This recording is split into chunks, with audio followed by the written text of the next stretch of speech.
믿음과 행함, 하나님의 계명을 지키는 백성. 1889년 1월 19일 매사추세츠주 사우스 랭카스트에서 그분 안에 빛이 있다라는 제목으로 한 설교의 일부분. 1889년 2월 26일 리뷰 앤드 헤랄드지에 게재됨. 온 하늘은 하나님의 계명을 지키는 백성이라고 주장하는 자들을 지대한 관심으로 지켜보고 있다. 여기에 하나님의 모든 풍성한 약속들을 주장할 수 있는 백성, 영광으로 영광에, 능력으로 능력에 이르는 정진을 할 수 있는 백성, 그들이 하는 사업을 통하여 하나님께 영광을 돌리는 위치에 설 수 있는 백성들이 있다. 예수께서는 이같이 너희 빛을 사람 앞에 비추게 하여 저희로 너희 착한 행실을 보고 하늘에 계신 너희 아버지께 영광을 돌리게 하라고 말씀하셨다. 우리는 하나님의 풍성한 은혜를 받았다. 그러나 우리가 여기서 멈춰서는 안 된다. 우리는 하늘에서 내려오는 신령한 빛을 더욱더 많이 붙잡아야 한다. 우리는 빛을 받아서 그 영광 그대로 다른 사람들의 길에 반사해 줄 수 있는 바로 그런 위치에 서야 한다. 주님의 사업을 행함에 있어서 용기와 확신을 지금보다 더 많이 느낄 수 있었던 때는 없다. 세상에는 하나님의 계명을 지키지 않고 또한 그렇게 하겠다는 어떤 공언도 하지 않으면서 하나님의 모든 축복을 주장하는 자들이 많이 있다.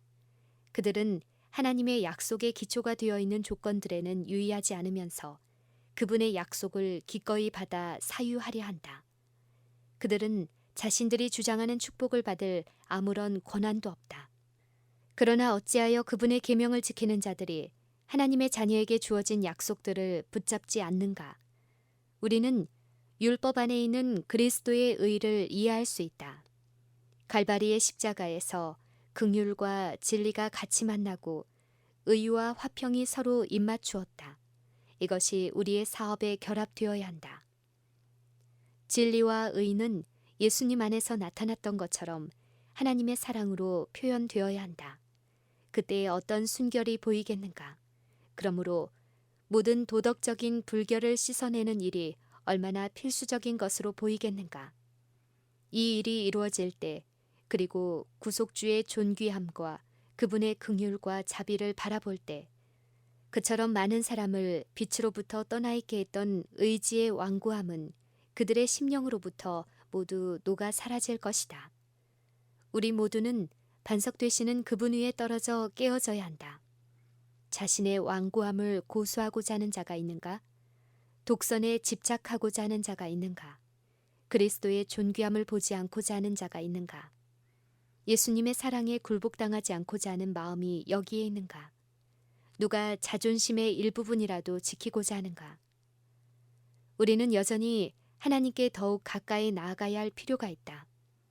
우리의 마음이 하나님의 사랑에 대해 이처럼 무감각해진 이유가 무엇인가? 왜 우리는 하늘에 계신 아버지를 그토록 어려운 분으로 여겨왔는가?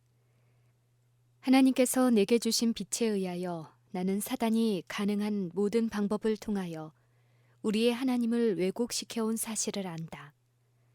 그는 지옥의 그림자를 던져 우리의 길을 가로막아 우리가 하나님을 자비와 동정과 진리의 하나님으로 분별할 수 없게 만들었다.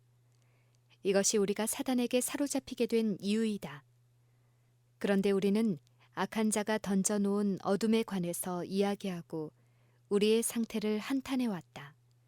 그렇게 함으로 우리는 다른 영혼들에게 어두운 그림자를 던질 뿐이었고 우리 자신에게 상처가 되었던 바로 그것이 다른 사람들에게도 상처가 되었다. 우리가 불신의 말을 함으로 다른 사람들이 어둠과 의심에 둘러싸여졌다. 우리는 이런 일을 할 수 없다. 그렇게 함으로 우리는 우리의 자상하신 하늘 아버지를 거짓 빛 가운데 두게 된다. 이 모든 것은 변화되어야 한다. 우리는 신령한 진리의 빛을 모아 다른 사람들의 어두운 길을 비추게 해야 한다. 하늘의 빛은 세상의 빛 되신 그리스도를 따르는 자들을 위해 비치고 있다. 그분은 나를 따르는 자는 어두움에 다니지 아니하고 생명의 빛을 얻으리라고 말씀하신다. 만일 그대들이 푸념과 불평을 터뜨리며 슬픔에 차 있다면 그대가 그리스도를 믿는 믿음을 세상에 어떤 모습으로 소개할 것인가?